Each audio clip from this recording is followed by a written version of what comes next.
Okay, good morning, everyone. Apologies for that. I had a bit of a meeting room disaster, so I had to scramble halfway across the office to do it from here. So my name's Craig Bourdin. I'm from Fender Katsalidis Architects. I'm going to be talking to you today about Australia 108. Australia 108 is a super tall residential tower, which has overtaken the nearby neighbouring Eureka Tower as the tallest building in Melbourne at 320 metres.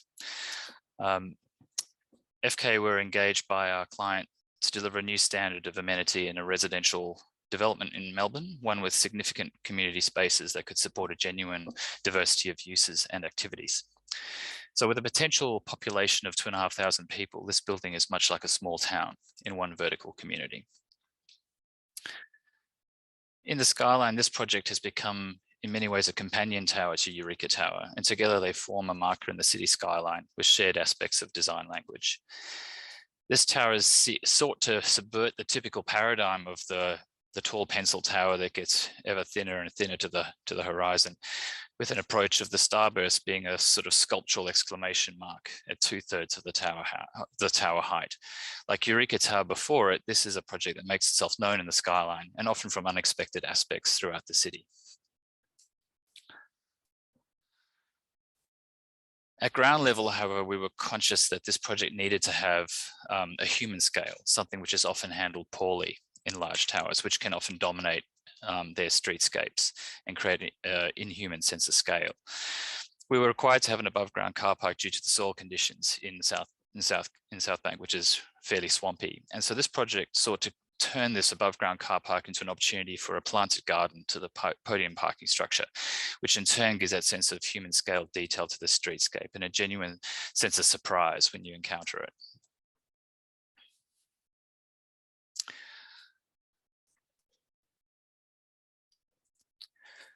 This is a section through the project which gives you a sense of how the building is laid in a vertical sense. We have the level 11 facilities which sit on top of that sculpted podium car park and the planting, and we have the Starburst facilities which sit at level 71 and 72. In all, we have 4,500 square metres of resident amenity, which is almost double the minimum standards currently anticipated in Melbourne's apartment design guidelines. So the facility at level 11 has a number of large facilities, but really the Starburst becomes the heart of this community in a sense of the communal spaces and where people can gather. As a design team, we also had to consider numerous technical challenges inherent to a super tall construction. And so the Starburst is not only a communal space, but also had to be tightly coordinated and integrated with one of the two structural outrigger zones, which restrain the tower laterally. Further, we had to pay careful attention to how the project could be completed in a staged sense with staged construction processes, which meant careful consideration of how plant and the vertical structure could be handled as the building progressed. Starting at the ground floor in a bit more detail, we have a series of pedestrian laneways which create a more permeable and porous ground plane with connections through to Faulkner Street at the rear, as well as a series of retail opportunities on the streetscape behind the heritage facade. And from this laneway network, we proceed through into a series of lobby spaces, which allow us to proceed up the building. This is now level 11, which is the top of that podium space where we have a 25-metre lap pool and a significant gym, as well as other dining and communal spaces for residents, including the opportunity for some outdoor green spaces, which we felt were really important in a project of this scale and to create a sense of intimacy and connection with green space.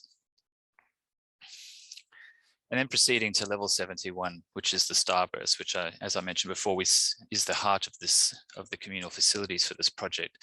There are two infinity edge lap pools, not lap pools, but plunge pools, which sit at each end of the Starburst, one with an aspect to the city and another with an aspect to the bay. In this space, this is a double volume space, which has a bit of sense of breaking out of the usual layered approach to high rise. We have a double volume conservatory sky garden space on the northeast corner, as well as a series of lounges and multi-use spaces which can be adapted for a number of different uses, including gyms and the like. This is the aspect from one of those pools, which gives panoramic views out to the city and also to the bay. One of the really important things we felt about the Starburst was it gave this sense of democratizing the view. So even if you were on level 11 or level 12 with a small 1-bedroom, you had that opportunity to enjoy this panoramic outlook over Melbourne.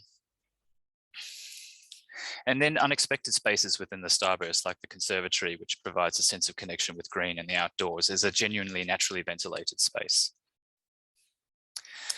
And then just a view from some of the apartments, which have the opportunity as well for some double volume and a sense of space, as well as that integration with the spectacular outlook over the city. Thank you.